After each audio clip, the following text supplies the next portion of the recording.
स्वागत है स्टूडेंट आप सभी लोगों का शरण इंस्टीट्यूट के इस डिजिटल प्लेटफॉर्म पर। मैं हूं सौरभ नामदेव, आपका दोस्त और होस्ट, और एक नई सीरीज के साथ एक नए टॉपिक के साथ आज का हम सेशन शुरू करेंगे।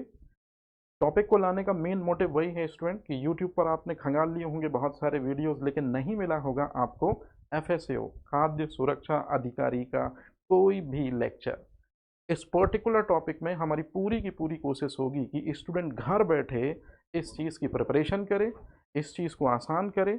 इसी के हिसाब से शरणम इंस्टीट्यूट की ओर से यह गिफ्ट है FSO को, फूड सेफ्टी ऑफिसर को, जो भी स्टूडेंट बनना चाहते हैं, जिनको भी लगता है कि FSO की उन्हें तैयारी करनी चाहिए। स्पेशली एलिजिबिलिटी क्राइटेरिया आपने चेक कर लिया होगा। नो डाउट एलिजिबिलिटी क्राइटेरिया में यदि आप साइंस बैकग्राउंड के स्टूडेंट हैं, वो सारी की सारी एक अलग वीडियो में आपको इन्फॉर्मेशन ऑलरेडी दे दी जाएगी या आप लोगों ने ले ली होगी स्टूडेंट कि किस तरह से। तो यहाँ सिर्फ वे स्टूडेंट मिलें या यहाँ वे स्टूडेंट आएँ। स्वागत है उन सभी स्टूडेंट का जो बनना चाहते हैं food safety officer. According to syllabus बिल्कुल हम डे 1 से चलेंगे और लगभग 2 से 3 महीनों में आपका पूरा जो सिलेबस है वो बहुत अच्छे तरीके से हम कंप्लीट कराएंगे। तो ये गिफ्ट है स्टूडेंट शरणम इंस्टीट्यूट की ओर से आप सभी लोगों को कि फूड सेफ्टी ऑफिसर का जो पूरा का पूरा सिलेबस उन्होंने दिया है पेपर 1 50 मार्क्स का, उसे भी हम कंप्लीट कराएंगे। लेकिन हमारा मेन फोकस होगा स्टूडेंट वो 100 क्वेश्चंस जो सेकंड पार्ट में होंगे, जिनसे आपका सिलेक्शन का पूरा तैयार होगा बेस। तो बिना देरी किए हुए एक बार फिर से शुरुआत करते हैं बाबा महाकाल के साथ। मैं सौरभ नामदेव और बिना देरी किए हुए शुरू करते हैं आज का टॉपिक। तो स्टूडेंट जो लेक्चर मैं आपको पढ़ाऊंगा उस लेक्चर में ज़्यादातर मैं पेपर सेकंड में जो 10 यूनिट हैं साइंस वाली, जिनको हम कोर साइंस बोलेंगे आपसे, उसमें सबसे पहला जो टॉपिक है वहीं से मैं सेशन की शुरुआत करता हूं। तो एक बार फिर से मैं बता दूं कि टोटल फूड सेफ्टी ऑफिसर के पेपर सेकंड में, मैं यहाँ पर लिख भी देता हूं, पेपर जो सेकंड है, पेपर सेकंड में टोटल 10 यूनिट है स्टूडेंट। ये तो आपको पता होगा, है ना, 10 यूनिट है। तो इन 10 यूनिट में से जो सबसे पहली यूनिट है बुनियादी खाद्य विज्ञान का परिचय, इसको हम शुरू कर रहे हैं। और एक बात हमेशा याद रखिएगा कि सबसे पहले किसी भी टॉपिक को शुरू करने के पहले यदि हम सिलेबस देख लें तो 10 के 10 यूनिट का सिलेबस दिखाना दरअसल में क्या होगा, नाइंसाफ़ी होगी। तो सबसे पहले हम जो यूनिट शुरू कर रहे हैं उसका सिलेबस तो आप देख ही लें। तो शुरुआत हम यहीं से कर रहे हैं कि सबसे पहली 10 यूनिट में से जो सबसे पहली यूनिट है पेपर सेकंड की, हम वहीं से शुरू कर रहे हैं। ये रहा सिलेबस। कुछ कुछ चीज़ें मैं बेसिक इसलिए बता दूं, स्पेशली इस फॉर्म को जो या इस पोस्ट को जो फिलअप करेंगे वो पोस्ट ग्रेजुएशन के स्टूडेंट भी होंगे जिन्होंने MSc करी होगी, ग्रेजुएशन के स्टूडेंट भी होंगी जिन्होंने निश्चित रूप में UG PG भी करी होगी। लेकिन एक बात याद रखिएगा कि शुरुआत जो हम चैप्टर की करेंगे वो बिल्कुल बेसिक से करेंगे, छोटी छोटी चीज़ों से करेंगे कि बिल्कुल आपका बेसिक यदि क्लियर हो गया, छोटी छोटी चीज़ें यदि क्लियर हो गई, तो फिर निश्चित रूप में हम उस पायदान पर भी पहुंचेंगे या उस मकाम पर भी पहुंचेंगे जहां पर डीप एलिब्रेशन के साथ में हम क्वेश्चन को आगे बढ़ेंगे। तो सबसे पहले आप सिलेबस देख लीजिए कि यूनिट 1 में जो यूनिट हमको पढ़नी उसमें क्या क्या पढ़ना है। तो सबसे पहले शुरुआत करते हैं कि फूड और उसके प्रिजर्वेशन की मेथड, भोजन और उसके संरक्षण की विधियां। तो सबसे पहले यहाँ मैं जब पढ़ाना शुरू करूंगा स्टूडेंट तो मैं आपको बताऊंगा इतनी सिंपल चीज कि भोजन किसे कहते हैं, है ना। क्योंकि याद करिए इंटरव्यू में भी आप जाएंगे, 50 मार्क्स का इंटरव्यू है, और इंटरव्यू में वो ज़्यादा हवाई फायर नहीं पूछते हैं, वो आपसे पूछते हैं बेसिक इन्फॉर्मेशन। अगर बेसिक बहुत स्ट्रांग है तो निश्चित रूप में इंटरव्यू के मार्क्स गेन करने में हमें बहुत आसानी हो जाती है। मतलब हम लेवल शुरुआत में सिंपल रखेंगे, जैसे जैसे हम आगे बढ़ेंगे चीज़ों को हम क्या करते चलेंगे, कॉम्प्लिकेटेड करते चलेंगे, चीज़ों को उसी लाइन में पढ़ेंगे जिस लाइन में क्वेश्चन आने हैं। तो पहला टॉपिक आपको समझ में आ गया होगा। दूसरा टॉपिक है कि हमारा जो ट्रेडिशनल फूड है, हमारा जो परंपरागत भोजन है और उसका इम्पोर्टेंस क्या है। जैसे हम लोग आज के समय पर खाने में क्या खाते हैं स्टूडेंट, दाल खाते हैं। क्यों खाते हैं, क्या इम्पोर्टेंस है उसका। चावल खाते हैं, क्या इम्पोर्टेंस है उसका। कुछ लोग इन स्टार्ची फूड को ना खाकर मिलेट की ओर चल पड़े हैं। So why millet is necessary for in these kind of days. तो इसी तरह से जो भी पारंपरिक भोजन हम कर रहे हैं, जैसे फूड में सैलड लेते हैं, क्यों लेते हैं सैलड, क्या है उसका इंपॉर्टेंस, ये सभी हमको जानना है, ये सभी हमको पढ़ना है। इसके बाद इसी में देखिए एक और नई चीज जोड़ दी गई है, फूड फोर्टिफिकेशन। आप बिलीव करिए स्टूडेंट, आप में से कुछ लोग, मुझे मालूम है कि जो मेरी ऑडियंस है वो यूजी और पीजी लेवल पे जरूर होगी, और जो ऐसा लगता है कि एक कदम आगे रह के उनको प्रिपरेशन करनी है, तो उनके लिए पहला टॉपिक है फूड फोर्टिफिकेशन। फूड फोर्टिफिकेशन क्या है, किन किन फूड में कौन कौन से मिनरल्स, कौन कौन से न्यूट्रिएंट्स मिलाए जाते हैं, यदि आज आपने ये प्रिपेयर कर लिया तो आप बिलीव करिए इस यूनिट से जो सबसे ज़्यादा इंपॉर्टेंट क्वेश्चन बनने का है वो यहीं से है। तो ये उन लोगों को जिनको तैयारी बेहतर करनी है, नो डाउट वो हमारे साथ बिल्कुल जुड़े रहें। आप पाएंगे कि इससे बेहतर तैयारी यदि कोई दूसरा प्लेटफॉर्म कराए तो निश्चित रूप में वो उसकी इथिकल वैल्यू है, लेकिन हम भी आपको भरोसा दिलाते हैं कि अगर आप हमारे साथ में मेहनत करेंगे तो आपको हम बहुत सारे ऐसे डायमेंशन सिखाएंगे जिसके जरिए ये एफएसओ का एग्ज़ाम आपके लिए बहुत आसान हो जाएगा, बहुत ही आसान हो जाएगा। ठीक है, तो जो लोग सेल्फ से प्रिपरेशन करेंगे वो फूड फोर्टिफिकेशन को बहुत अच्छे से पढ़ेंगे, याद रखिएगा स्टूडेंट।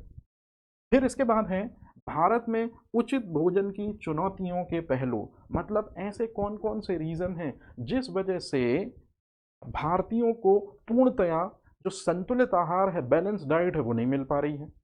ऐसे कौन कौन सी कमी है, ऐसे कौन कौन से लूप होल हैं गवर्नमेंट की तरफ से, फार्मर की तरफ से, जो सोसाइटियां अनाजों का प्रबंधन करती हैं उनकी तरफ से, कि क्या ड्रॉबैक हैं, है ना, इनको हमको यहाँ पर पढ़ना है।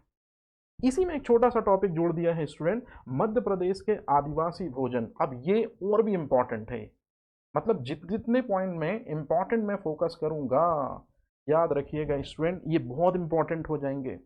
जैसे मध्य प्रदेश में ट्राइब्स जो हैं, आपको भी पता है कि भीली ट्राइब्स है ना, और भी बहुत सारी ट्राइब्स हैं, आपको रिस्पेक्टेबल ही जो एमपी के टीचर्स हैं इनके बारे में पढ़ाएंगे।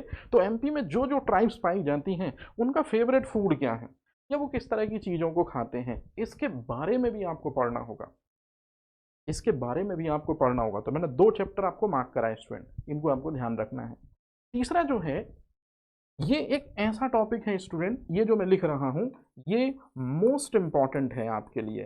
हालांकि ये आपका पुराना बहुत अच्छे से पढ़ा हुआ है, carbohydrate, protein, fat, vitamin, minerals, fibre, water, मतलब जितने भी न्यूट्रिएंट्स होते हैं, चाहे वो मैक्रो हो चाहे माइक्रो, है ना, मतलब आप लोगों ने कभी न कभी एक चैप्टर जरूर पढ़ा होगा पोषण, उसी के अंतर्गत कार्बोहाइड्रेट, प्रोटीन, फैट, विटामिन, इनको आपको पढ़ना होता है। लेकिन एक बात याद रखिएगा स्टूडेंट,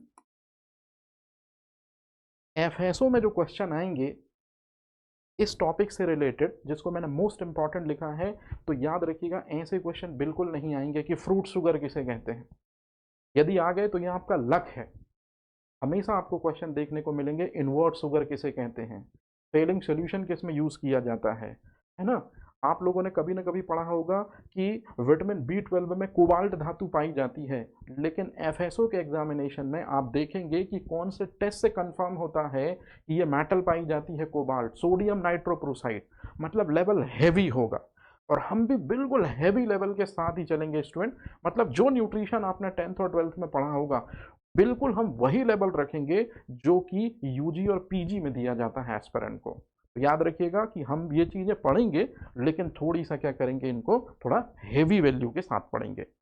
अब इसके बाद जो अगला टॉपिक है, इस टॉपिक में अगर आप इसको देख रहे होंगे, मेटाबॉलिक पाथवे, डाइजेशन, एब्जॉर्प्शन, वो भी प्रोटीन, मतलब कुल मिला के हमको डाइजेशन सिस्टम पढ़ना है, इसमें पाचन तंत्र पढ़ना है हमको। क्लियर है यहाँ तक चीज़ें। और अब आता है सबसे इंपॉर्टेंट चीज़, कि जो टॉपिक सबसे पहले लिखा हुआ है, भोजन और उसके प्रिजर्वेशन की मेथड, भोजन और उसके संरक्षण की विधियां, दरअसल में उसी के साथ में ये सबसे लास्ट वाले टॉपिक को अटैच करना था, कि जो फूड हम खा रहे हैं, जो भोजन हम खा रहे हैं, उसकी कौन कौन सी प्रॉपर्टी हैं। और उन्होंने साफ साफ मेंशन करके दिया है कि फूड की पहले फिजिकल प्रॉपर्टी होने चाहिए, देन केमिकल प्रॉपर्टी होने चाहिए, फिर एसिडिक प्रॉपर्टी चाहिए, फिर बेसिक प्रॉपर्टी चाहिए, फिर फूड की बफर प्रॉपर्टी चाहिए, और सबसे लास्ट में केमिकल के साथ साथ में कोलाइडल प्रॉपर्टी भी चाहिए। मतलब भोजन के इन गुणों को आपको पढ़ना है स्टूडेंट। कौन कौन से गुणों को, पहला भौतिक गुण कौन से हैं, अम्लीय गुण कौन कौन से हैं, क्षारीय गुण कौन कौन से हैं, बफर कौन से हैं, फिर रसायन कौन से हैं और कोलाइडल कौन से हैं। मतलब कहने का है ये कि जो स्टूडेंट बिल्कुल न्यू कमर है, जिसको लगता है कि सिर्फ बायो बैकग्राउंड का होने से ये एग्जामिनेशन क्रैक हो जाएगा, वो थोड़ी भूल में है। क्योंकि नो डाउट सिलेबस जो उन्होंने दिया है वो सिलेबस कोर साइंस बैकग्राउंड का नहीं है। थोड़ा सा उन्होंने 10 यूनिट में इतना ज़्यादा मल्टीप्लाई किया है, ये कॉम्प्लेक्स लेवल इतना ज़्यादा एड ऑन किया है कि जिस वजह से नॉर्मल साइंस बैकग्राउंड का ना होके 360 डिग्री साइंस होनी चाहिए।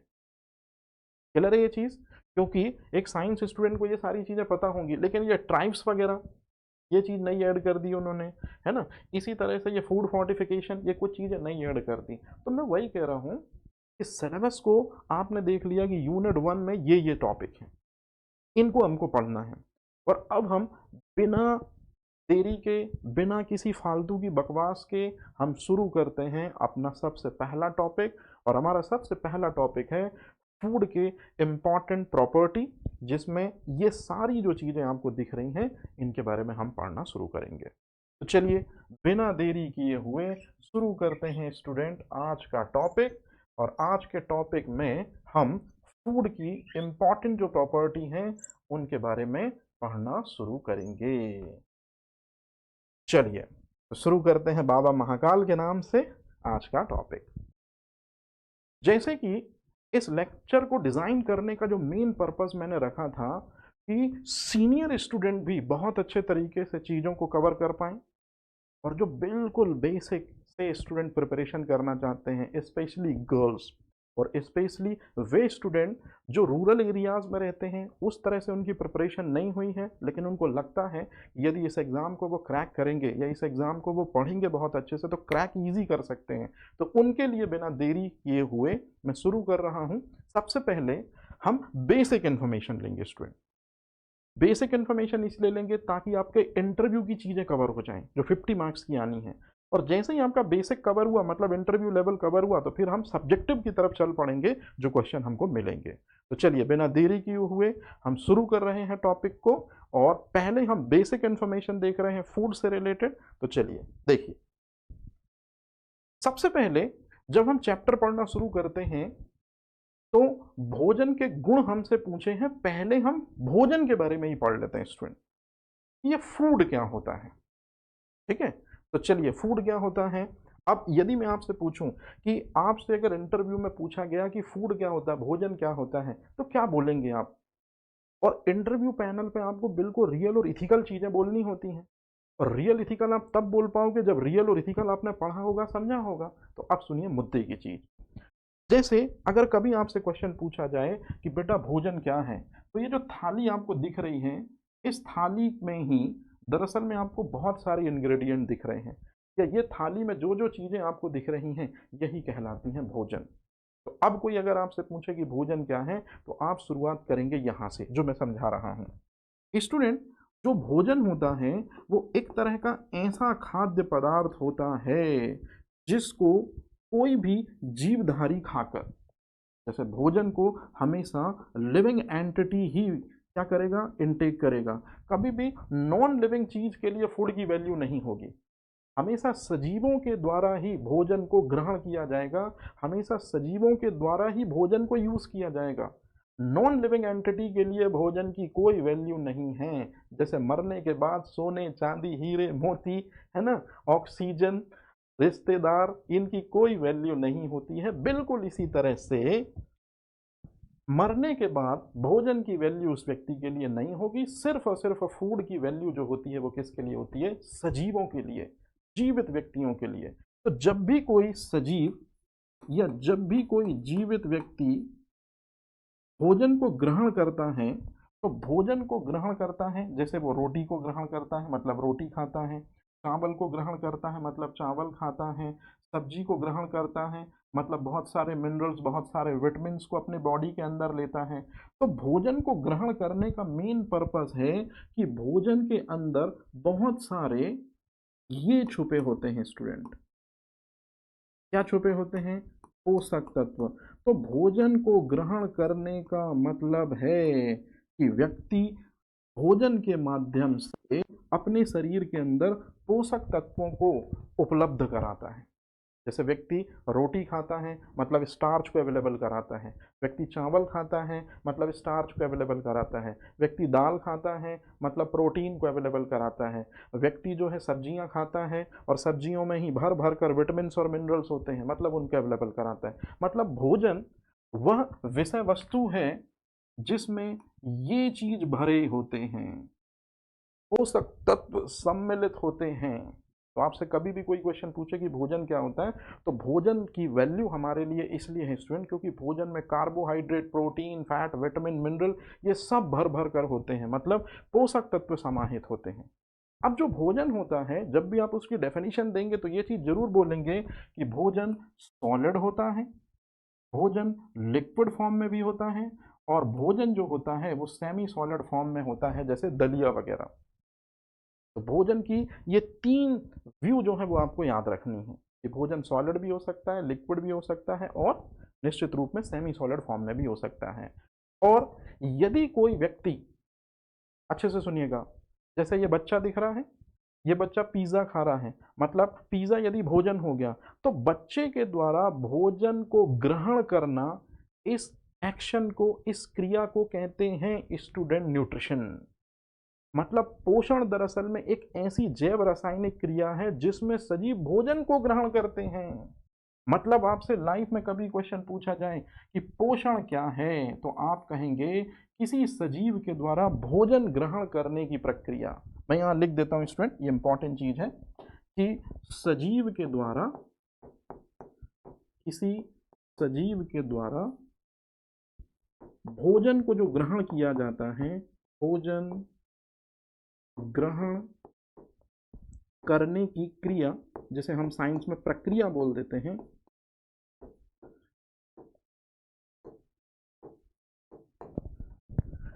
तो किसी सजीव के द्वारा भोजन को ग्रहण करने की जो क्रिया होती है इसी को कहते हैं स्टूडेंट, क्या बोलते हैं, इसी को पोषण बोलते हैं। ये आप ध्यान रखेंगे। और जब भी कोई बंदा, याद रखेंगे, भोजन कर रहा है इसका मतलब वो कौन सी क्रिया कर रहा है, तो वो कर रहा है पोषण प्रक्रिया संचालित। और जब भी भोजन करने पर पोषण प्रक्रिया यदि कोई व्यक्ति करता है तो वो एनर्जी प्राप्त करना चाहता है भोजन के जरिए, या भोजन के जरिए, या भोजन में छुपे हुए जो इंग्रेडिएंट होते हैं उनके जरिए अपनी ग्रोथ एंड डेवलपमेंट प्राप्त करना चाहता है। तो याद रखिएगा, जब भी आपका इंटरव्यू होगा, इंटरव्यू में 100 लोगों में से लगभग लगभग 40 से 50 लोगों से, मतलब हाफ ऑडियंस से ये क्वेश्चन जरूर पूछेंगे कि भोजन किसे कहते हैं। और याद रखिएगा ये जो डेफिनेशन है ये फूड एडमिनिस्ट्रेशन ऑर्गेनाइजेशन, माफी चाहता, फूड एग्रीकल्चर ऑर्गेनाइजेशन FAO के अकॉर्डिंग है। तो खाद्य एवं कृषि संगठन या खाद्य एवं कृषि अनुसंधान संगठन FAO के अनुसार जो फूड है ये उसकी डेफिनेशन है कि जो भोजन होता है उसमें पोषक तत्व समाहित होते हैं, भोजन सॉलिड, सेमी सॉलिड और लिक्विड फॉर्म में होता है, और भोजन करने का जो मेन पर्पस होता है वो पोषक तत्वों को शरीर के अंदर उपलब्ध कराना, जिससे ऊर्जा, जिससे वृद्धि, विकास और बहुत सारे शरीर की क्रियाएं जो है सुचारू रूप से चल सके। तो ये कहानी आपको याद रखनी है स्टूडेंट। अच्छा, अब यदि आपसे एग्जाम में क्वेश्चन पूछा जाएगा तो वो क्वेश्चन ये पूछा जाएगा कि भोजन किसे कहते हैं, तो भोजन किसे कहते हैं, तो जितने भी सजीव होते हैं उनके अंदर यदि वो खेल रहे हैं, यदि वो पढ़ रहे हैं, यदि वो सो रहे हैं, यदि वो गा रहे हैं, इनको कहते हैं बायोलॉजिकल प्रोसेस, इनको कहते हैं जैव रासायनिक क्रियाएं। सजीवों के अंदर होने वाली क्रियाओं को जैव रासायनिक क्रियाएं कहते हैं। तो जैव रासायनिक क्रियाएं व्यक्ति तभी परफॉर्म कर पाएगा जब उसको मिलेगी एनर्जी, और एनर्जी का सोर्स है दरअसल में आपका भोजन।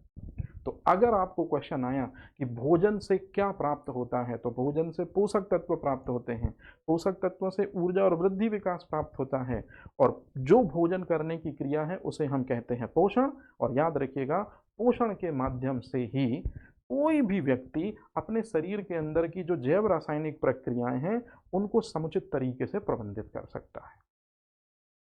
याद रहेगी ये चीज। चलिए चलते हैं आगे। अब जब भी कोई व्यक्ति भोजन करने बैठता है स्टूडेंट, एक बात याद रखिएगा, जब भी कोई व्यक्ति भोजन करने बैठता है तो भोजन के कुछ इंग्रेडिएंट होते हैं। जैसे भोजन के इंग्रेडिएंट होते हैं कार्बोहाइड्रेट, प्रोटीन, फैट, ये उसको भोजन से प्राप्त होते हैं। फिर इसी में हो गया विटामिन, फिर इसी में हो गया खनिज, फिर इसी में हो गया जल, है ना। इसी में रेशे भी हम ऐड कर देते हैं। मतलब भोजन करने से याद रखिएगा ये चीजें हमको प्राप्त होती हैं। अब ध्यान से सुनिए, बहुत इंपॉर्टेंट चीज है। यदि हम ऐसा भोजन करें जिसमें ये सारे के सारे जो पोषक तत्व हैं, यदि हम ऐसा भोजन करें जिसमें ये सारे के सारे पोषक तत्व हमको एक निश्चित अनुपात और एक निश्चित मात्रा में मिलते हैं, ऐसे भोजन को संतुलित भोजन या ऐसे भोजन को बैलेंस डाइट कहते हैं। जैसे कि ये बच्चा है, ये बच्चा जब भोजन करने बैठा तो इसको कार्बोहाइड्रेट भी मिला, इसको प्रोटीन भी मिला, इसको फैट भी मिला, इसको विटामिन भी मिले, इसको मिनरल भी मिले, सारे के सारे पोषक तत्व, सारे के सारे न्यूट्रिएंट्स यदि इस बच्चे को भोजन करने के दौरान मिले तो फिर ऐसे भोजन को सिर्फ भोजन नहीं कहेंगे, हम ऐसे भोजन को संतुलित भोजन या बैलेंस डाइट कंसीडर करेंगे। तो कभी भी आपसे अगर क्वेश्चन पूछें कि बैलेंस डाइट किसे कहते हैं, संतुलित आहार किसे कहते हैं, तो आपको हमेशा याद रखना है कि ऐसा आहार या ऐसा भोजन जिसमें सभी महत्वपूर्ण पोषक तत्व, यहाँ सभी महत्वपूर्ण पोषक तत्व का मतलब ये हैं स्टूडेंट, ये सभी महत्वपूर्ण पोषक तत्व निश्चित अनुपात में और निश्चित मात्रा में जब सम्मिलित होते हैं उसे कहते हैं बैलेंस डाइट। लेकिन यहाँ मैं एक क्वेश्चन और आपको बता दूं कि जब आपका एफएसओ का पेपर होगा तो हमेशा याद रखिएगा कि भोजन करने से हमारे बॉडी के अंदर पोषक तत्व जाते हैं और इन पोषक तत्वों में से एक पोषक तत्व है स्टूडेंट जल। इन पोषक तत्वों में से एक पोषक तत्व है स्टूडेंट जल। ये जल, जैसे कि आप देख रहे हैं ये बच्चा पानी पी रहा है।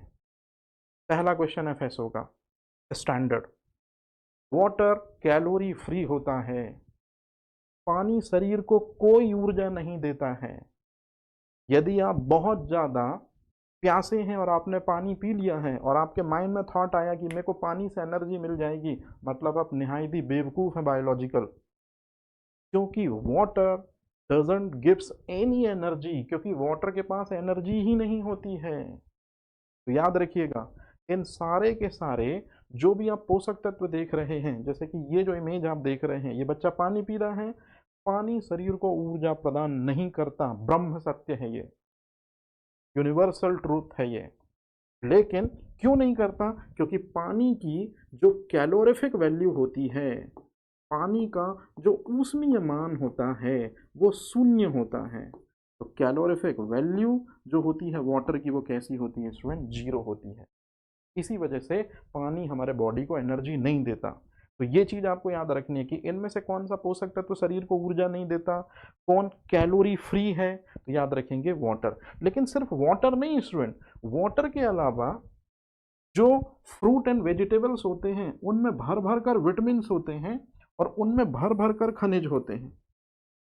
तो जो ताजे फल और सब्जियां होते हैं, मैं यहाँ पर लिख दे रहा हूँ स्टूडेंट, ये आपके काम आएगा, जल और जो ताजे फल और सब्जियां होते हैं, तो ताजे फल और सब्जियों में क्या पाए जाते हैं स्टूडेंट, ताजे फल और सब्जियों में होता है विटामिन, ताजे फल और सब्जियों में होते हैं बहुत से खनिज, जैसे सेब में पोटेशियम होता है मतलब मिनरल है ना, केले में जो होता है वो सोडियम होता है। इसी तरह से बहुत सारे फ्रूट जो होते हैं उनमें विटामिन और मिनरल होते हैं। तो याद रखिएगा वाटर के साथ साथ में ये दोनों जोड़ीदार और इसी में जो रेशे मतलब फाइबर होते हैं, ये जितनी चीज़ें हैं ये सब कैलोरी फ्री होते हैं।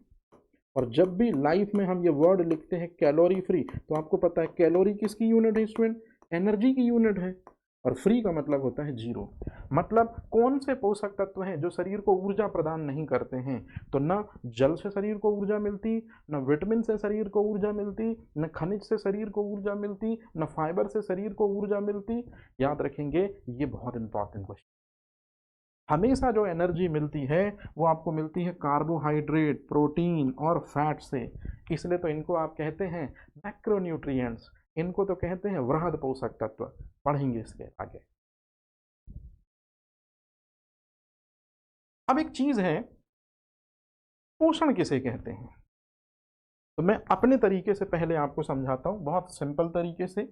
ये एक बच्चा देख रहे हैं आप, मतलब ये जो है ये क्या है बेटा जी, ये एक सजीव है।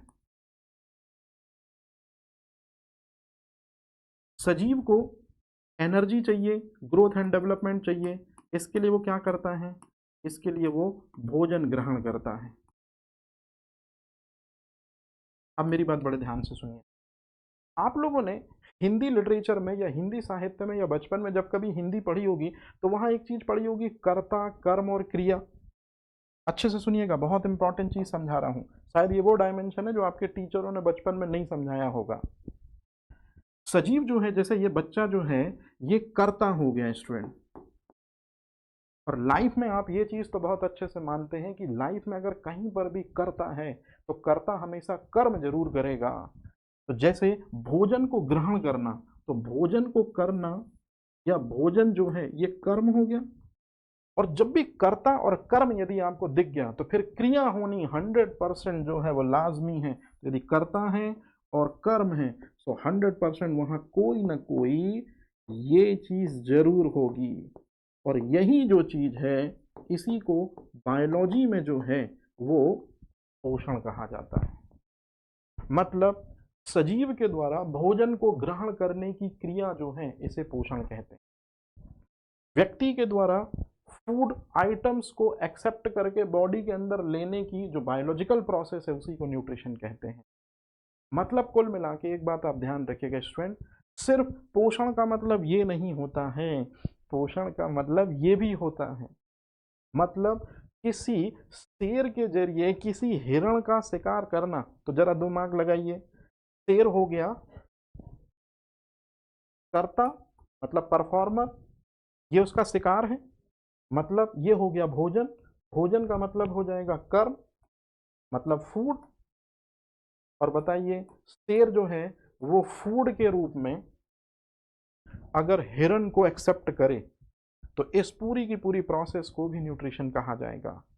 तो जो हर्बीवोरस एनिमल कार्निवोरस एनिमल के थ्रू एक्सेप्ट किए जाते हैं, शाकाहारी जानवरों का भक्षण करते हैं मांसाहारी जीव, ये भी पोषण प्रक्रिया के अंतर्गत आता है। क्योंकि पोषण प्रक्रिया में एक जीव जब भी भोजन के रूप में किसी दूसरे जीव या किसी दूसरी विषय वस्तु को ग्रहण करेगा तो वो पोषण प्रक्रिया का पार्ट जरूर बनेगा। तो ये आप ध्यान रखेंगे कि पोषण किसे कहते हैं। तो पोषण हमेशा सजीवों के शरीर के अंदर परफॉर्म होने वाली क्रिया है। जैसे आपसे कभी इंटरव्यू में पूछेंगे वो कि पोषण किसे कहते हैं, तो स्टूडेंट सिर्फ आप एक्शन या क्रिया बोलेंगे तो वो आपको मार्क्स नहीं देंगे, क्योंकि एफएसओ है, फूड सेफ्टी ऑफिसर है, आपको लैंग्वेज भी स्टैंडर्ड रखनी होगी। तो इसलिए ये छोटी छोटी चीज़ें जो मैं सिखा रहा हूँ ये मास्टर डिग्री और यूजी वाले स्टूडेंट बहुत अच्छे से सीखना, क्योंकि आपसे एक्सपेक्टेशन की जाएगी इंटरव्यू में कि एटलीस्ट जो छोटे छोटे बच्चे हैं अगर वो प्रॉपर आंसर नहीं कर पा रहे तो एटलीस्ट आप अपनी डिग्री का मान जरूर रखें। तो इसी तरह से न्यूट्रिशन जो है वो सजीवों के शरीर के अंदर होने वाली बायोलॉजिकल प्रोसेस है, बायोकेमिकल प्रोसेस है, मतलब जैव रासायनिक प्रक्रिया है। और जैव रासायनिक प्रक्रिया में सजीव जो हैं वो इस चीज को ग्रहण करेंगे। और जब भी भोजन शरीर के अंदर जाएगा तो इनडायरेक्टली वे में बहुत से न्यूट्रिएंट्स बॉडी के अंदर जाएंगे, इसको कहते हैं पोषण। तो आई थिंक ये चीजें तो आपकी ऑलरेडी क्लियर होंगी स्टूडेंट, है ना। चलिए अब यहां से शुरू करते हैं रियलिस्टिक सेशन, जिसके लिए आप मेरे पास आए हैं, जिसके कारण से हमने चैप्टर को पढ़ना शुरू किया है। क्वेश्चन आएगा कि सजीवों के शरीर के अंदर जो बायोलॉजिकल प्रोसेस है पोषण, जिसमें कोई भी जीव भोजन को ग्रहण करता है, उसमें कौन कौन सी विधियां होती हैं, या पोषण के कौन कौन से दरअसल में विधियां होती हैं, या पोषण के कितने स्टेप्स होते हैं। तो याद रखिएगा पोषण के 5 स्टेप्स होते हैं, या पोषण के अंतर्गत 5 मेथड आती हैं। ये आपको सीक्वेंस वाइज बननी चाहिए, ये आपका क्वेश्चन है। अगर आप लास्ट ईयर के क्वेश्चन पेपर देखेंगे तो पोषण की कितनी विधियां हैं, तो पोषण की टोटल 5 विधियां हैं। पोषण एक क्रिया है जिसमें सजीव भोजन को ग्रहण करेगा, चाहे शेर हिरण को खाए या फिर इंसान फूड को खाए। तो कभी भी जब भी पोषण होगा तो पोषण में चूंकि कितने स्टेप्स हैं, 5 स्टेप्स, इसलिए पोषण के लिए वर्डिंग यूज की गई है कॉम्प्लेक्स प्रोसेस है, जटिल प्रक्रिया है, जटिल प्रक्रम है, क्योंकि 5 स्टेप्स हैं। इसमें सबसे पहला स्टेप्स है इंजेशन। जब भी आप फूड को अपने मुंह के अंदर लेते हैं, इस प्रोसेस को अंतर्ग्रहण या इस प्रोसेस को इंजेशन कहते हैं। मतलब भोजन को मुख द्वारा ग्रहण करना,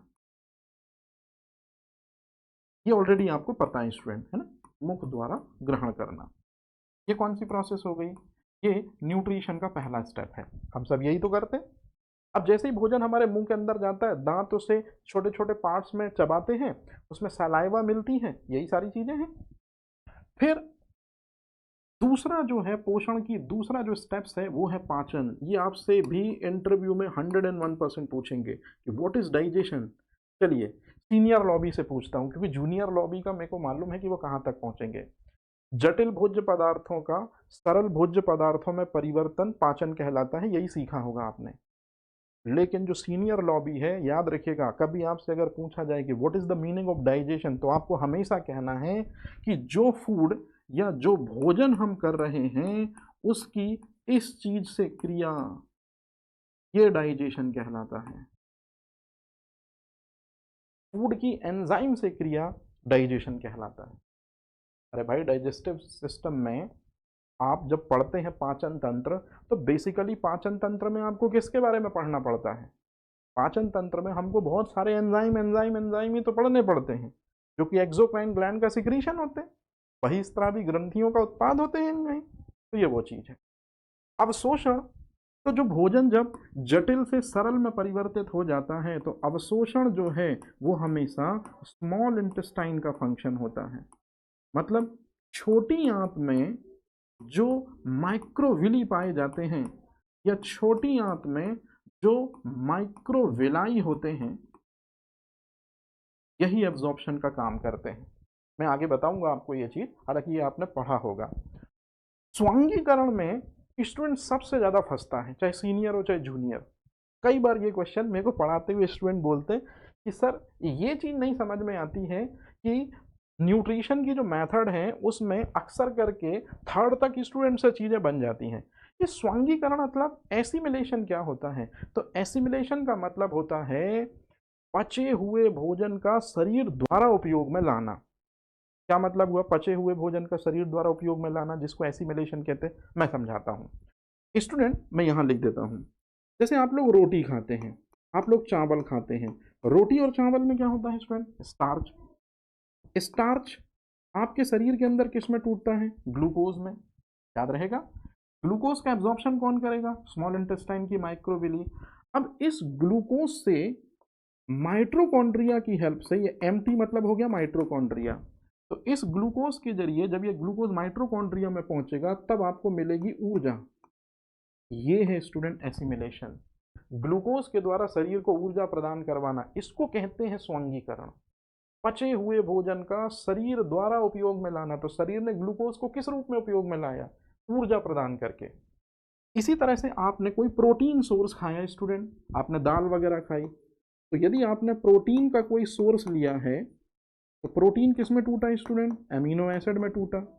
एमिनो एसिड आपके उन ऊतकों में गया जो अनरिपेयर थे, या उन ऊतकों में गया जो टूटे फूटे थे, तब आपके ऊतकों का रिपेयरिंग हो गई। और अगर किसी ऑर्गन को ग्रोथ एंड डेवलपमेंट की जरूरत थी तो वहां पहुंचे एमिनो एसिड और उन्होंने ग्रोथ एंड डेवलपमेंट कर दिया। तो प्रोटीन एमिनो एसिड में टूटता है, लेकिन बॉडी उसको यूटिलाइज करती है ग्रोथ एंड डेवलपमेंट में। इसी तरह से जो आप फैट खाते हैं स्टूडेंट, घी या तेल खाते हैं, वो टूटता है फैटी एसिड में और ग्लिसरॉल में।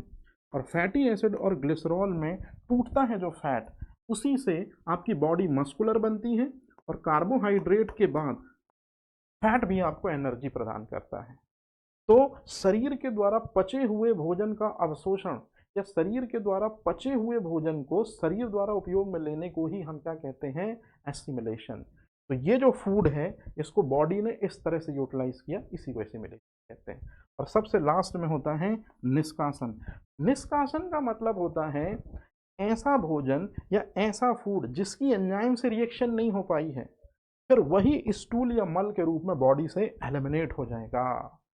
मतलब याद रखेंगे स्टूडेंट, जो मल बाहर निकलता है वो ऐसा फूड मटेरियल होता है जिसकी एंजाइमेटिक रिएक्शन नहीं हो पाई, या जो एंजाइमों से प्रॉपरली डाइजेस्ट नहीं हो पाया, टूट नहीं पाया, ब्रेकडाउन नहीं हो पाया। तो खैर ये सारी चीजें मैं आपको आराम से पढ़ाऊंगा।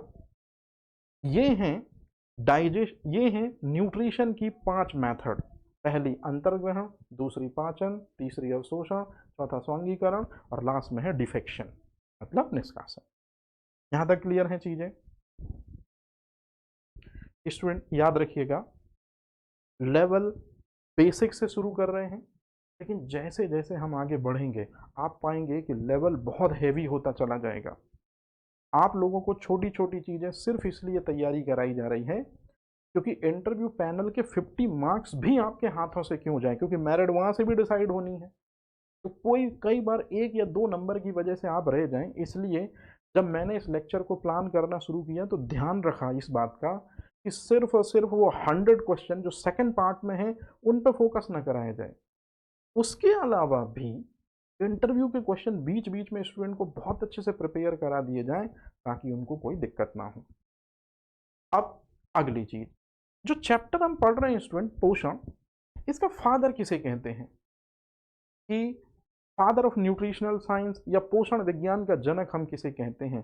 तो एक साइंटिस्ट हैं जिनका नाम आप देख रहे हैं, जिनका इमेज, ये पेरिस और फ्रांस के हेड साइंटिस्ट हैं या मेन साइंटिस्ट हैं। इनका नाम है एंटोनी वॉन लेवोशियर। तो एंटोनी वॉन लेवोशियर ही वो व्यक्ति हैं जो कि फादर ऑफ मॉडर्न केमिस्ट्री कहे जाते हैं। अब आप में से कई लोग कहेंगे सर ये जो एंटोनी वॉन लेवोशियर हैं ये रसायन विज्ञान के पिता हैं, केमिस्ट्री के फादर हैं। एकदम गलत स्टेटमेंट। केमिस्ट्री के फादर का नाम है ज़ेबर। जेबर एक अरेबियन साइंटिस्ट है, अरब का एक यात्री है जिसने केमिस्ट्री की सबसे पहले नींव रखी थी। लेकिन फादर ऑफ मॉडर्न केमिस्ट्री जो है वो माना जाता है लेवोशियर को, मतलब आधुनिक रसायन विज्ञान का जनक जो है वो लेवोशियर को मानते हैं। अब क्यों, वो एक अलग कहानी है, अभी उस पर नहीं जाते।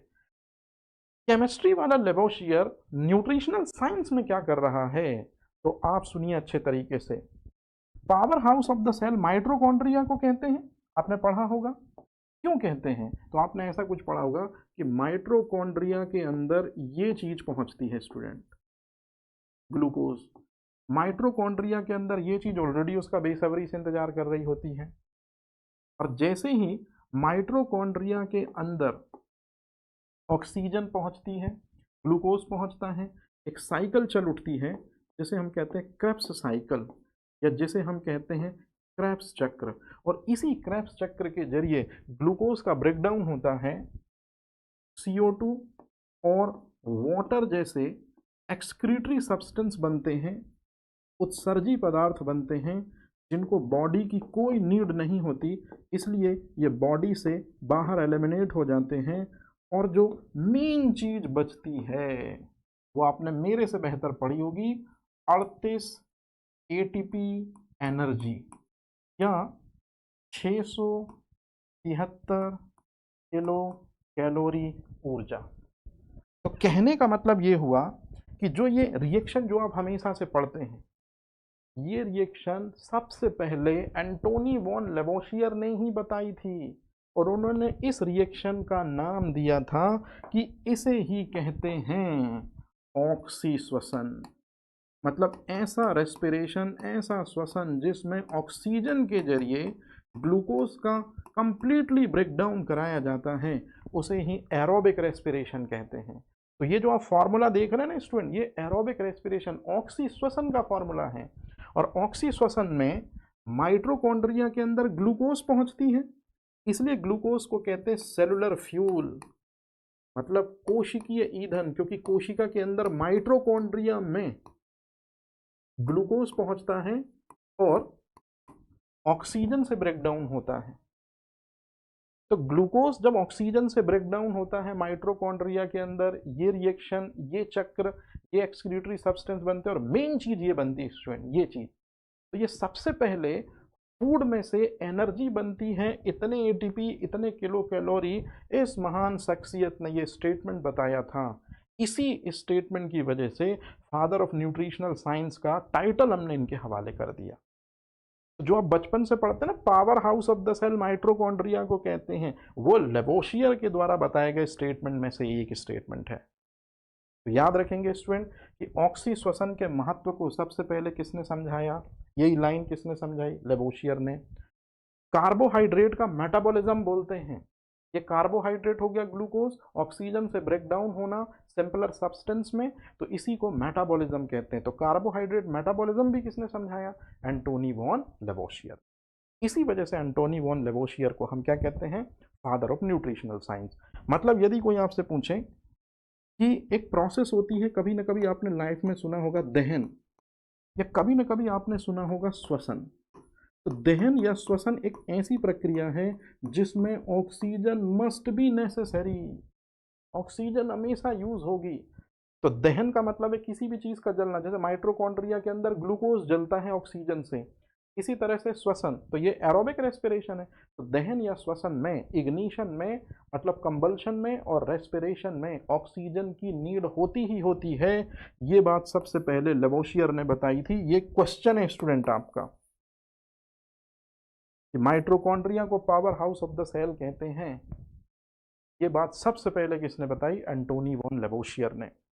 और किसी भी पदार्थ के अंदर कितनी ऊष्मा छुपी होती है, इस बात को मेजर करने के लिए एक apparatus आता है जिसको हम कहते हैं कैलोरी मीटर। इसके बारे में भी सबसे पहले किसने बताया, एंटोनी वॉन लेवोशियर। तो ये भी आपके लिए क्वेश्चन है कि कैलोरी मीटर का आविष्कार किसने किया। तो याद रखेंगे कैलोरी मीटर का आविष्कार किसने किया, मतलब ऊष्मा मापी यंत्र का आविष्कार भी किसने किया था, एंटोनी वॉन लेवोशियर। अब एक ऐसी चीज पे थोड़ा सी बात करते हैं स्टूडेंट,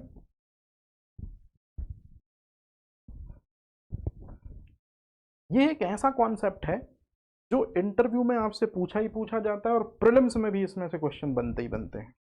कैसे क्वेश्चन बनते हैं मैं सिखाता हूं आपको।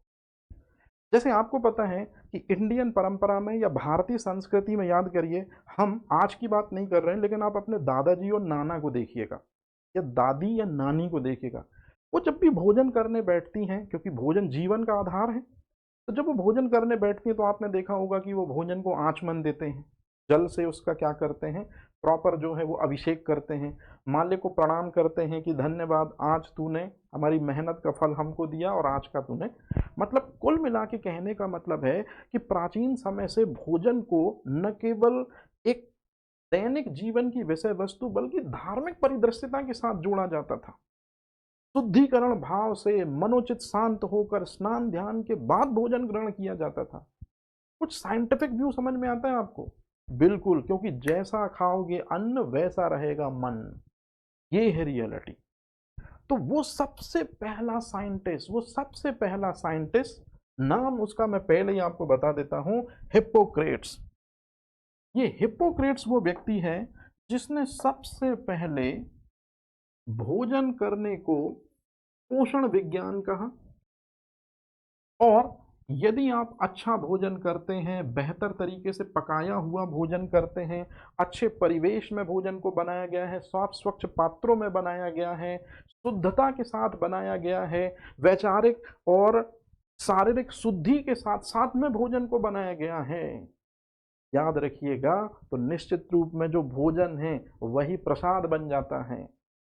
मतलब चौथी शताब्दी ईसा पूर्व एक पर्सन है जिसका नाम है हिप्पोक्रेट्स। इसी ने सबसे पहले भोजन करने के विज्ञान को, जिसको हम न्यूट्रिशनल साइंस कहते हैं, उसको एक दर्शन के साथ जोड़ा था। क्योंकि दर्शन के साथ जोड़ने का मतलब है कि पूरा का पूरा वही कॉन्सेप्ट कि अच्छे तरीके से भोजन पकाया जाए, अच्छी सोच के साथ पकाया जाए, सुव्यवस्थित तरीके से पकाया जाए, अच्छे पात्रों में पकाया जाए, तो वो भोजन फिर जो है भोजन नहीं अमृत हो जाता है, प्रसाद हो जाता है। तो भोजन को या न्यूट्रिशनल साइंस को दर्शन की मान्यता किसने दी? हिप्पोक्रेट्स ने। याद रखेंगे। और इन्होंने एक स्टेटमेंट ऐसा बोल दिया स्टूडेंट, जिस वजह से साइंस में एक नई ब्रांच इजाद हो गई, जिसे कहते हैं न्यूट्रास्यूटिकल्स। अभी इसके बारे में बताऊंगा मैं। न्यूट्रास्यूटिकल्स किसे कहते हैं? तो न्यूट्रास्यूटिकल्स जो ब्रांच है साइंस की, ये हिप्पोक्रेट्स के एक स्टेटमेंट की वजह से आई, और वो स्टेटमेंट ये है स्टूडेंट, हमारा आहार मतलब हमारा भोजन जो हम खाते हैं वही हमारी दवा होना चाहिए, मतलब मेडिसिन होना चाहिए। और जो भी मेडिसिन हम खाएं, यदि वही हमारा भोजन बन जाए, मतलब हमारा भोजन जिसे हम करें वही रोगों को न आने दे, मतलब दवा का काम करे। और यदि हम ऐसी दवाएं खाएं जिससे हमारा पेट भर जाए, ये कॉन्सेप्ट कि हमारा भोजन ही हमारी दवा होना चाहिए, दवा ही हमारा भोजन होना चाहिए, ये स्टेटमेंट है हिप्पोक्रेट्स का। ये आपसे पूछा ही पूछा जाएगा स्टूडेंट, इसको तैयार रखिएगा।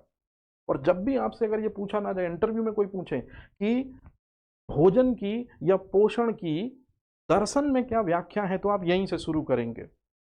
जैसे ही उन्होंने फिलॉसफी, जैसे ही उन्होंने दर्शन वर्ड बोला, आप तत्काल शुरू हो जाएंगे कि हमारा भोजन ही हमारी दवा होना चाहिए, हमारी दवा ही हमारा भोजन होना चाहिए।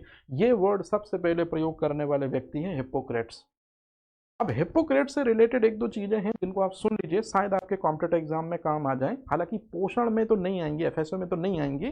दरअसल में जो हिप्पोक्रेट्स हैं, जिनको जिन्होंने ये स्टेटमेंट दिया था, भोजन की दर्शन के रूप में व्याख्या की थी, इनको कीमोथेरेपी का फादर कहते हैं। आप लोगों ने रोगों से ग्रसित होने पर बड़ी बड़ी अंग्रेजी दवाइयाँ खाई होंगी स्टूडेंट।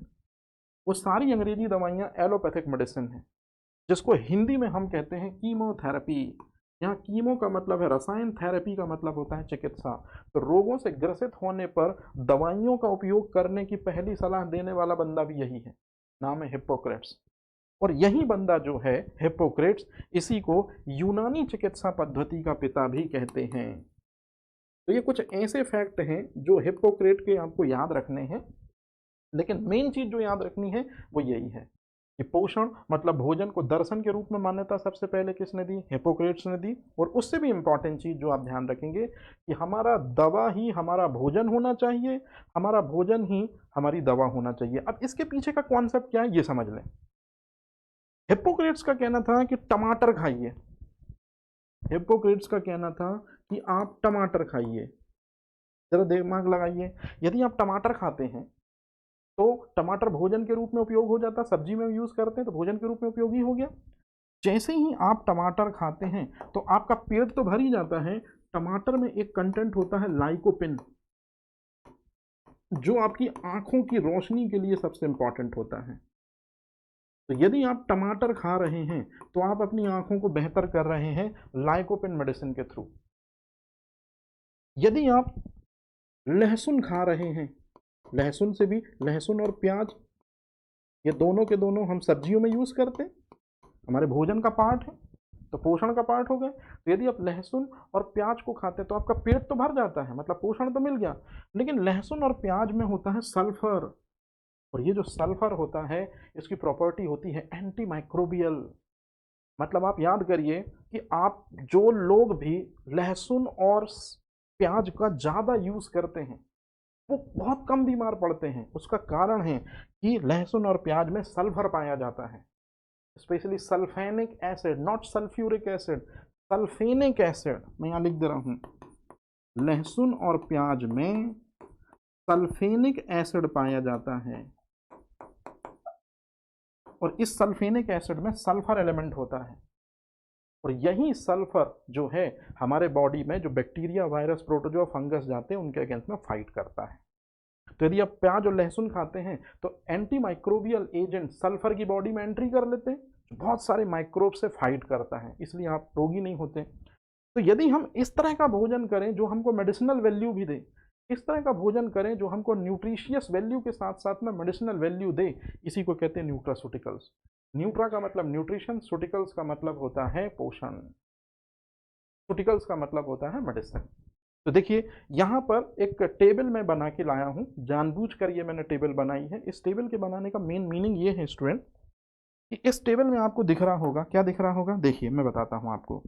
इस टेबल में आपको दिख रहा होगा कि यदि आपको अपने ब्रेन को शार्प करना है तो नेचर ने कुछ ऑलरेडी इंडिकेशन दे रखे हैं, हमको पहचानने की जरूरत है। जैसे हमको ब्रेन को शार्प करना है तो ब्रेन जैसी चीज जो दिखती है उसको हमको खाना चाहिए, जैसे वॉलनट। यदि हमको कैरेट को खाना है तो कैरेट को यदि हम स्लाइस काटते हैं तो आंखों के रेटिना जैसी चीजें दिखती हैं, तो कैरेट को खाकर रेटिना को स्ट्रॉन्ग कर सकते हैं हम। इसी तरह से यदि हम अपने हार्ट को हमेशा जवान और एक्टिव बनाए रखना है तो हमको खाना चाहिए क्या, टमाटो, क्योंकि टमाटो भी स्पॉन्जी और मस्कुलर होता है, हार्ट भी स्पॉन्जी मस्कुलर होता है। मतलब नेचर जो है वो सबसे बड़ी टेक्नोलॉजिस्ट है स्टूडेंट। आज साइंटिस्ट दो चार खोज करके या 10-15 खोज करके अपने आप को बहुत बड़ा मानते हैं, लेकिन नेचर की तरफ जब हम देखते हैं रुक करके तो फिर अपने हाथों को अपने आप सरेंडर कर देते हैं कि हमसे बड़ा जो है वो बड़ा साइंटिस्ट तो नेचर ही है। तो नेचर की तरफ से कुछ क्लू है स्टूडेंट।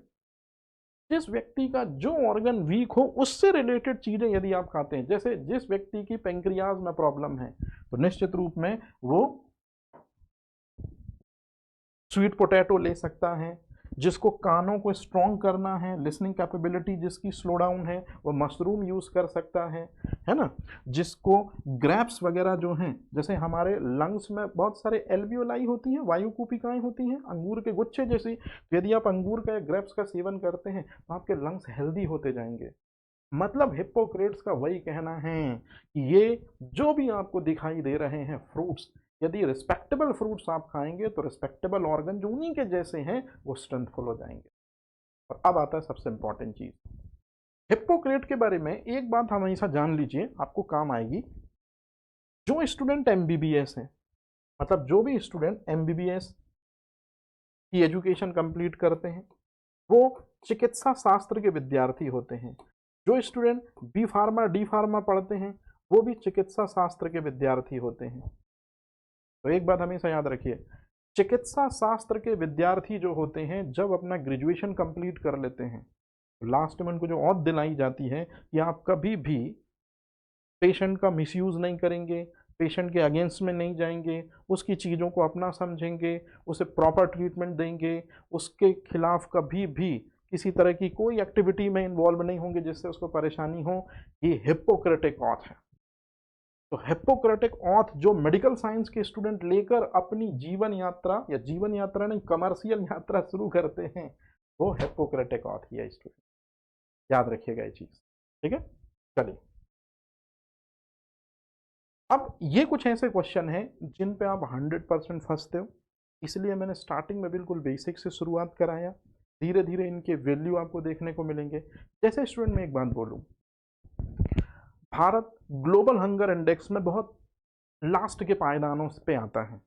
भले ही हम एक बार ये कह दें कि हमने मंगल पर पहले ही प्रयास में सफ़र कर लिया, हमने चांद पर जो है वो साउथ पोल पर उतरने वाली पहली कंट्री बन गए, मतलब हम कितने बड़े बड़े वादे कर लें इंटरनेशनल लेवल पर अपने को दिखाने के लिए, लेकिन ज़मीनी हकीकत तो यही है कि जब ग्लोबल हंगर जैसी रिपोर्ट आती है उसमें हम देखते हैं कि 2 वक्त का खाना तक हम अपने भारतीयों को सही तरीके से नहीं करा पा रहे हैं उपलब्ध। ये है सच्चाई हमारी। ऐसा कौन सा व्यक्ति है जिसके कहने पर भारत सरकार ने न्यूट्रिशन की कमी से लोगों में जो रोग हो जाते हैं, या न्यूट्रिशन की कमी से हमारा शारीरिक स्वास्थ्य यदि कमज़ोर होने लगता है, न्यूट्रिशन की कमी से हमारे बॉडी में जो दिक्कत और परेशानी आने लगती हैं, तो ऐसी कौन सी चीज़ है या ऐसा वो कौन सा व्यक्ति है जिसके कहने से पोषण के जरिए जो जो समस्याएं आती हैं उन समस्याओं को दूर करने के लिए गवर्नमेंट ने प्रोजेक्ट चलाने शुरू किए, गवर्नमेंट ने प्रयास करने शुरू किए। तो यदि आपसे कभी भी क्वेश्चन पूछा जाए कि फादर ऑफ न्यूट्रिशनल साइंस किसे कहते हैं, पोषण विज्ञान का जनक किसे कहते हैं, तो no doubt the right answer is Antoine von Lavoisier. लेकिन जब भी आपसे पूछा जाए कि भारत में पोषण विज्ञान का जनक किसे कहते हैं, या भारत में वो कौन सा व्यक्ति है जिसकी वजह से पोषण विज्ञान इस लेवल पर डेवलप हुआ कि गवर्नमेंट ने उनकी बातें सुनी और उन्हीं की बातें सुनकर बहुत सारे कार्यक्रमों का संचालन किया, और आगे चल के उन्हीं स्वास्थ्य कार्यक्रमों की वजह से इंडिया ने न केवल नेशनल बल्कि इंटरनेशनल लेवल पर उपलब्धियां हासिल करी हैं। व्यक्ति का नाम आप देख रहे हैं स्टूडेंट, ये बहुत इंपॉर्टेंट पर्सनैलिटी है। इनका नाम है डॉक्टर कोलथर गोपालन। डॉक्टर कोलथर गोपालन वो व्यक्ति हैं जिसको भारत में न्यूट्रिशनल साइंस का फादर कहा जाता है। इंदिरा गांधी जी की कार्यकारिणी परिषद में उनके साथ हमेशा ये रहे। किस तरह से भारत के बच्चों को, भारत की महिलाओं को, भारत के वयस्क व्यक्तियों को रोगों से बचाया जाए, इनके लिए उन्होंने हमेशा इंदिरा गांधी को बीच बीच में पोषण के ज्ञान को बढ़ावा देने के लिए रिस्पेक्टेबल प्रोग्राम को शुरू कराने की कई बार वकालत की। इसमें स्टार्टिंग में उनकी इंदिरा गांधी जी से बहस भी हुई, लेकिन जब इंदिरा गांधी जी ने इस पैरामीटर को समझा कि जितना जरूरी हिंदुस्तान की आवाम के लिए स्वास्थ्य है, उससे ज़्यादा जरूरी है पोषण, और फिर उसके बाद इंदिरा गांधी जी ने अपने आप को सरेंडर किया। इनके हवाले कार्यकारिणी परिषद में इनको जगह दी कि न्यूट्रिशनल से रिलेटेड, पोषण से रिलेटेड जो जो आप काम करना चाहते हैं उससे संबंधित एक ड्राफ्ट तैयार कीजिए। भारत में जिस पोषण या जिस पोषक तत्व की कमी से जो प्रॉब्लम हिंदुस्तान के लोगों को देखने को मिल रही है, आप उसका डाटा बनाइए। सरकार पहली बार ऐसी मुहिम चलाएगी कि पोषण के जरिए स्वास्थ्य बेहतर करेगी। पहले सिर्फ और सिर्फ स्वास्थ्य को ही तवज्जो माना जाता था, लेकिन इस व्यक्ति के ऐड होने की वजह से इंडियन पॉलिटिक्स में पोषण और स्वास्थ्य दोनों एक साथ कदम मिला के आगे बढ़े। अब आप खुद ही इनके अचीवमेंट देख लीजिए, और क्वेश्चन कैसे बनेंगे मुझे अब बताने की जरूरत नहीं है। आप लोगों ने एक चीज हमेशा पढ़ी होगी स्टूडेंट कि आईसीडीएस प्रोग्राम इंदिरा गांधी जी ने शुरू कराया था साल 1975 में, एकीकृत बाल विकास सेवा कार्यक्रम। ये उस समय किसी सरकार के द्वारा चलाया गया पूरी दुनिया में सबसे बड़ा कार्यक्रम था। सबसे बड़े पैमाने पर गर्भवती महिलाओं, उनके बच्चों, जो नॉर्मल महिलाएं थीं, नॉर्मल व्यक्ति थे, जो किशोर थे, उनके स्वास्थ्य को ध्यान में रखते हुए यहाँ पर यह कार्यक्रम शुरू कराया गया था। तो साल 1975 में शुरू हुआ आईसीडीएस प्रोग्राम विश्व में सबसे बड़ा स्वास्थ्य कार्यक्रम था। मतलब इसी चीज को, एकीकृत बाल विकास सेवा कार्यक्रम को, जिसको आईसीडीएस प्रोग्राम कहते हैं, ये पोषण और स्वास्थ्य के लिए जो समर्पित कार्यक्रम था, जिनके ऊपर मैं ये वर्डिंग लिख रहा हूं, उनकी वजह से इंडिया वर्ल्ड में नंबर 1 इस प्रोग्राम का संचालन कर पाया था। याद रखिएगा, डॉक्टर कोलथर गोपालन की वजह से। ये कोलथर गोपालन वो व्यक्ति हैं जिनकी वजह से मिड डे मील प्रोजेक्ट शुरू हुआ, मध्याह्न भोजन योजना शुरू हुई, कि जो अमीर वर्ग के लोग हैं वो अपने बच्चे के टिफिन में बेहतर न्यूट्रिएंट्स, बेहतर जो पोषक तत्व हैं वो उपलब्ध करा देते हैं। लेकिन गरीब, जिसके घर में खाने की किल्लत है, 2 टाइम की पूरी तरीके से न्यूट्रिशियस वैल्यू नहीं मिल पा रही है, तो ऐसे बच्चे जिनकी परिवार ने जवाबदारी नहीं ली, उनको पोषण संबंधी जवाबदारी गवर्नमेंट ने ली मिड डे मील प्रोग्राम से। और आपने शायद कभी मिड डे मील प्रोग्राम के बारे में सुना होगा कि मिड डे मील प्रोग्राम की स्टार्टिंग हुई थी 1995 में, लेकिन यदि आप उसी मिड डे मील प्रोग्राम के पन्ने पलट कर देखेंगे तो साल 1962-63 में पंडित जवाहरलाल नेहरू जी के टाइम पीरियड में मिड डे मील शुरू हो चुका था स्टूडेंट।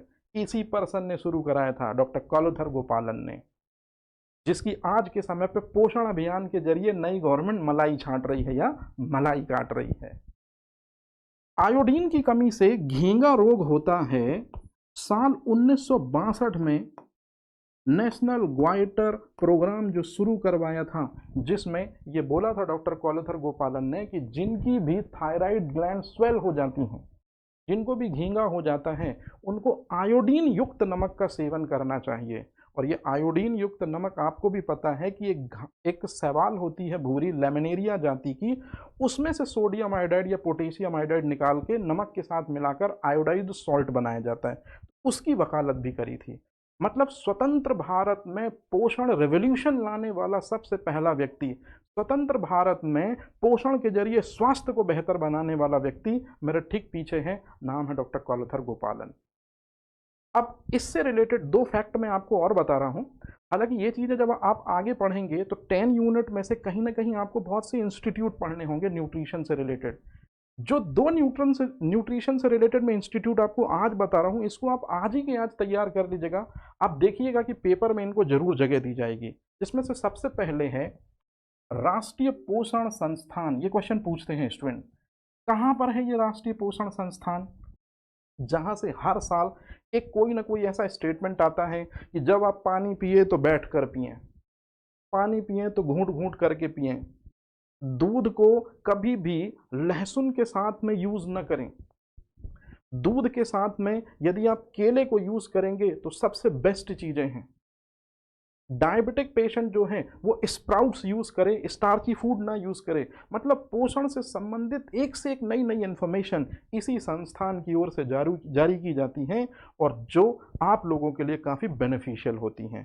तो वही संस्थान जिससे क्वेश्चन आता है उसी के ये महानिदेशक भी रह चुके हैं डॉक्टर कालाधर गोपालन। तो आपसे अगर कभी क्वेश्चन पूछे कि नेशनल न्यूट्रिशनल इंस्टीट्यूट कहाँ है, राष्ट्रीय पोषण संस्थान कहाँ पर है, हैदराबाद। ये वही हैदराबाद है जहां डीएनए फिंगरप्रिंटिंग इंस्टीट्यूट भी है, centre for cellular molecular and biology centre भी है, और दूसरा है भारतीय चिकित्सा अनुसंधान परिषद के महानिदेशक भी रहे। मतलब कहने का ये जो चिकित्सा परिषद है ये न्यू दिल्ली में है स्टूडेंट, इसके भी महानिदेशक थे, और एक और जो इंस्टीट्यूट है राष्ट्रीय पोषण संस्थान उसके भी ये डायरेक्टर थे या उसके भी निदेशक। लास्ट आज का सेशन खत्म करने के पहले एक चीज़ मैं ये बता दूं, याद करिए स्टूडेंट, जब मैंने सेशन शुरू किया था तब मैंने एक चीज़ बोली थी कि जो एफएसओ का एग्जामिनेशन होगा इसमें जिन्होंने यूजी पीजी कर रखी है बायोलॉजी में उनके लिए चीज़ें बहुत आसान है, क्योंकि आपने सिलेबस देखा होगा तो पहली बार में आप समझ रहे होंगे ये तो बन जाएगा। लेकिन असल मायने में जब एग्जाम लेगा तब आपको वो इस तरह के क्वेश्चन देखेगा, और जब इस तरह के क्वेश्चन देगा तो फिर कहीं आपका सिलेक्शन पीछे ना रह जाए। इसलिए हमने पूरी कोशिश करी है कि फूड रिलेटेड जितने भी डायमेंशन हो सकते हैं, पोषण विज्ञान के जितने आयाम हो सकते हैं, सब आपको टच कराए जाएं। फिर ये आपकी रिस्पॉन्सिबिलिटी, या आप इसको इनटेक करते हैं या आप इसको जो है वो छोड़ देते हैं। जैसे आप जो पोषण पढ़ रहे हैं तो एटलीस्ट इतना तो पता होना चाहिए स्टूडेंट कि पोषण दिवस कब मनाते हैं या न्यूट्रिशनल डे कब मनाते हैं। तो साल 1982 से, अच्छे से सुनिए मेरी बात, साल 1982 इंदिरा गांधी जी का टाइम पीरियड चल रहा है। पोषण के महत्व को बढ़ावा देने के लिए, पोषण के जरिए स्वास्थ्य को बेहतर करने के लिए पूरा एक डे ही बना दिया गया, और वो था 1 सितंबर। तो 1 सितंबर 1982 से शुरू किया गया स्टूडेंट राष्ट्रीय पोषण दिवस इंदिरा गांधी जी के टाइम पीरियड पे।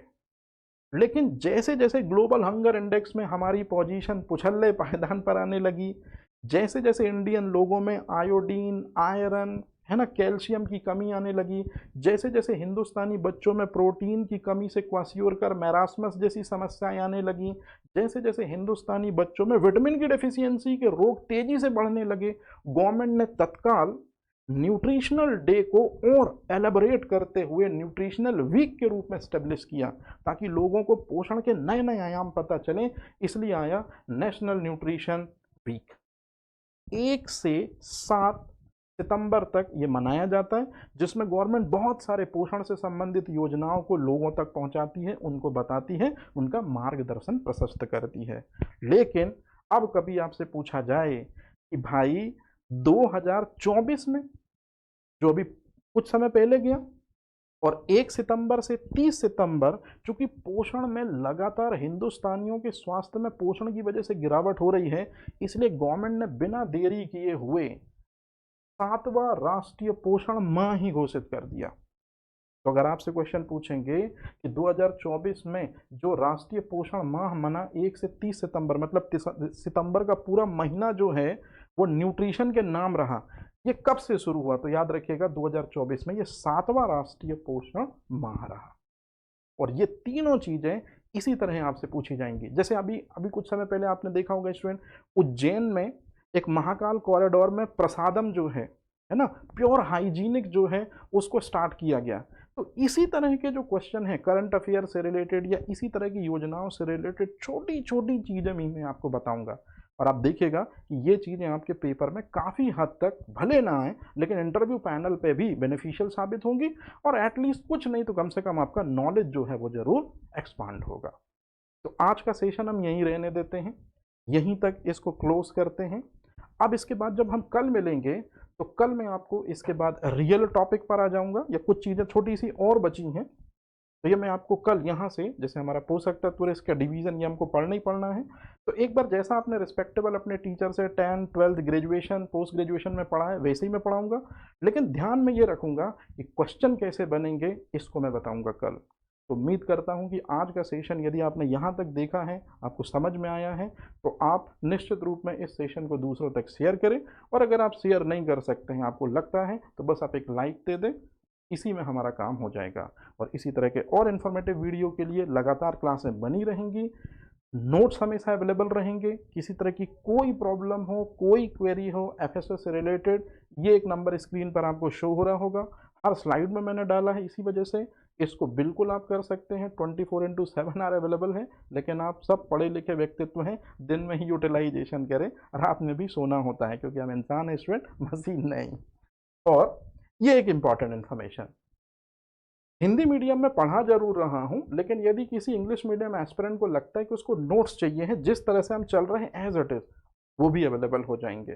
तो यदि आपको किसी भी तरीके की कोई भी मदद चाहिए, कोई भी सपोर्ट चाहिए एफएसओ के लिए, फूड सेफ्टी ऑफिसर के लिए, आप कांटेक्ट कर सकते हैं शरणम इंस्टीट्यूट। मैं सौरभ नामदेव यहीं करता हूँ लेक्चर को ख़त्म। Thank you very much. Dot.